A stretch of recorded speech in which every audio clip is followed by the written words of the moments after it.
नमस्कार विद्यार्थी मित्रांनो, स्वागत आहे तुम्हा सर्वांचं आपल्या यूट्यूब चॅनलवरती। विद्यार्थी मित्रांनो, तलाठी नियुक्ती संदर्भात जिल्हाधिकारी कार्यालय नागपूर यांच्यामार्फत नियुक्तीचे आदेश देण्यात आलेले आहेत। पाहूयात सविस्तर या व्हिडिओमध्ये किती उमेदवारांचा समावेश या नियुक्तीच्या आदेशमध्ये देण्यात आलेला आहे ते। सो व्हिडिओ शेवटपर्यंत पहा विदाउट स्किप करता, जेणेकरून तुम्हाला या तलाठी नियुक्ती संदर्भातची योग्य माहिती भेटेल। विद्यार्थी मित्रांनो, पहा दिनांक 24 जुलै 24/7/2024 रोजी या ठिकाणी जिल्हाधिकारी कार्यालय नागपूर यांच्यामार्फत ही अपडेट प्रसिद्ध करण्यात आलेली आहे। जे काही शासन निर्णय आहेत नियुक्ती संदर्भातच्या जवळपास या ठिकाणी 7 निर्णय या ठिकाणी तुम्ही पाहू शकता।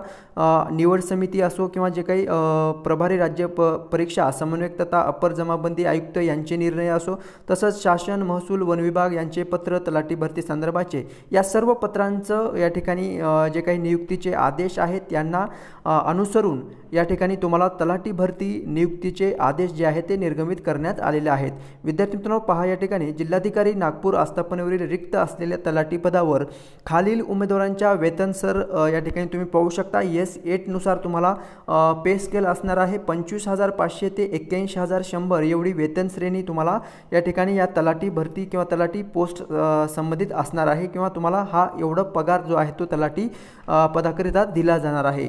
यामध्ये त्यांच्या नावाच्या समोर दर्शवलेले प्रवर्ग तसंच समांतर आरक्षणाबाबत नमूद केलेल्या ठिकाणी खालील अटी व शर्ती अधीन राहून तात्पुरत्या स्वरूपात नियुक्ती देण्यात येत असून सदर उमेदवार त्यांचे स्तंभ क्रमांक 5, जसे यामध्ये या ठिकाणी तुम्ही पाहू शकता पदस्थापनेचे ठिकाण आहे, स्तंभ क्रमांक 5 मध्ये दर्शवलेल्या ठिकाणी पदस्थापना देण्यात येत आहे। ओके, सो विद्यार्थी मित्रांनो, पहा तुमच्या नावाच्या समोर या ठिकाणी तुम्हाला तुमच्या नियुक्तीचा प्रवर्ग तसंच समांतर आरक्षण लागू आहे का, तसंच कोणत्या प्रकारचं समांतर आरक्षण आहे त्याचा उल्लेख करण्यात आलेला आहे। तसंच तुम्हाला पदस्थापना ज्या ठिकाणी तुमची पोस्टिंग किंवा तुम्हाला जॉईनिंग भेटणार आहे त्या ठिकाणाचे नाव तहसील कार्यालय तुम्हाला या ठिकाणी देण्यात आलेलं आहे नावाच्या समोर। ठीक आहे, सो पहा या ठिकाणी या उमेदवाराचं नाव मी या ठिकाणी सांगत आहे। बाळकृष्ण रामजी नाणे हे या उमेदवाराला नियुक्तीचा प्रवर्ग पहा अराखीवमधून या प्रवर्गातून या उमेदवाराचं सिलेक्शन झालेलं आहे।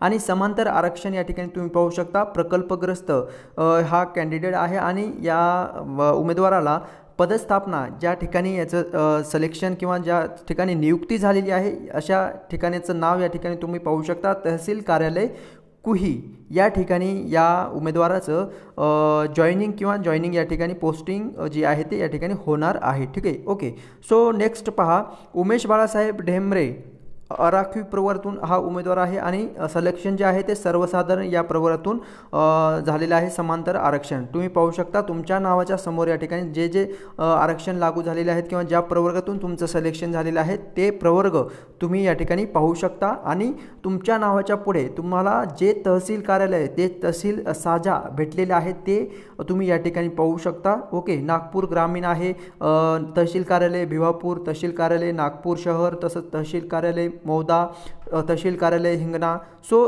तुमच्या नावाच्या पुढे जे काही तहसील कार्यालय आहे त्या ठिकाणी तुम्हाला नियुक्तीला जावं लागणार आहे। आता किती उमेदवारांचं या ठिकाणी समावेश आहे या निवड यादीमध्ये ज्या ऑर्डर तुम्हाला देण्यात आलेल्या आहे त्यामध्ये पहा जवळपास लिस्ट जर पाहिले तर पहा या ठिकाणी जवळपास ओके, सो 75 उमेदवार।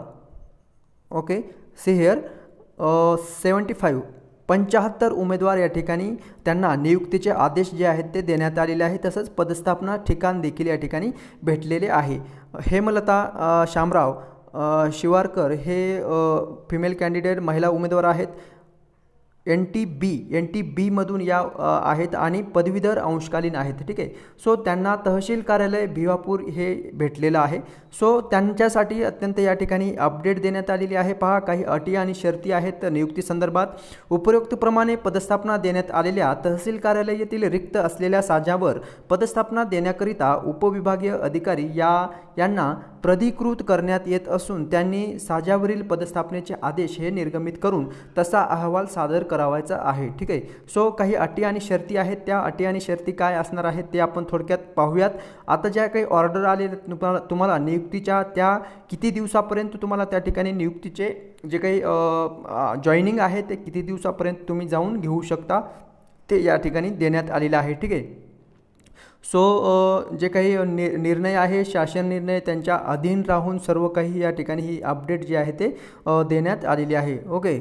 सो जिल्हा शल्य चिकित्सक नागपूर यांच्याकडून शारीरिकदृष्ट्या पात्रतेसंबंधी प्रमाणपत्र 1 महिन्याच्या आत सादर करणे हे तुम्हाला आवश्यक असणार आहे. सदर नेमणूक तात्पुरत्या स्वरूपाची असून कोणत्याही प्रकारची पूर्वसूचना न देता सेवा संपुष्टात येऊ शकेल.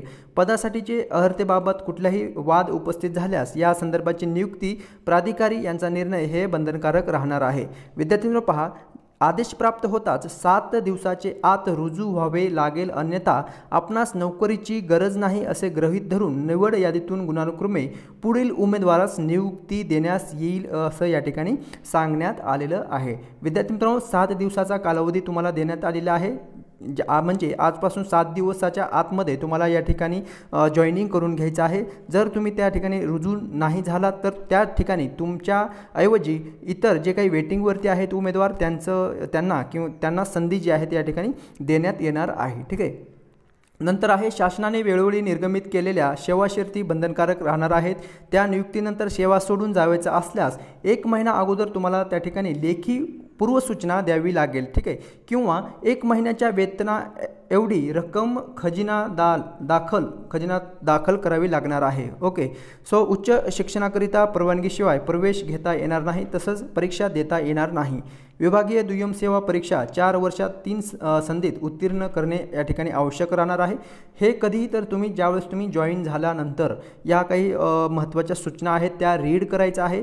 आता चारित्र्य व इतर विषयाबाबत पोलीस अधिकाऱ्यांचा समाधानकारक अहवाल आवश्यक असणार आहे. तसंच उमेदवारांनी साक्षांकन नमुना भरून दिलेली माहिती असत्य आढळून आल्यास किंवा पोलीस विभागाचा अहवाल असमाधानकारक असल्यास विद्यार्थी मित्रांनो, तुमची नियुक्ती जी आहे ते या ठिकाणी रद्द केली जाऊ शकते. भारतीय दंड संहितेनुसार फौजदारी कारवाई तसंच शासन सेवेत कायमस्वरूपी अपात्र ठरवण्यात येईल असं या ठिकाणी सांगण्यात आलेले आहे. ठीक आहे.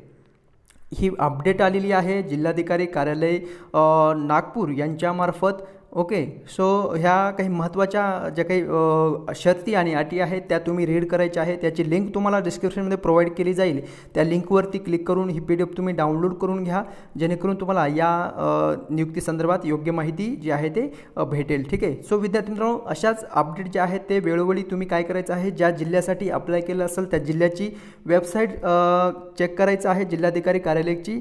त्यावरती तुम्हाला या नियुक्ती संदर्भाचे आदेश कुठले चालू आहेत किंवा कुठले येणार आहेत त्या संदर्भात योग्य माहिती भेटेल. ठीक आहे. सो मी तर आपल्या चॅनलच्या माध्यमातून तुमच्यापर्यंत पोहोचण्याचा प्रयत्न करतच आहे. जर तुम्ही नवीन चॅनल पाहत असाल तर चॅनलला लगेच सबस्क्राईब करून ठेवायचं आहे आणि माहिती जर समजलेली असेल तर लाईक जरूर करायचं आहे.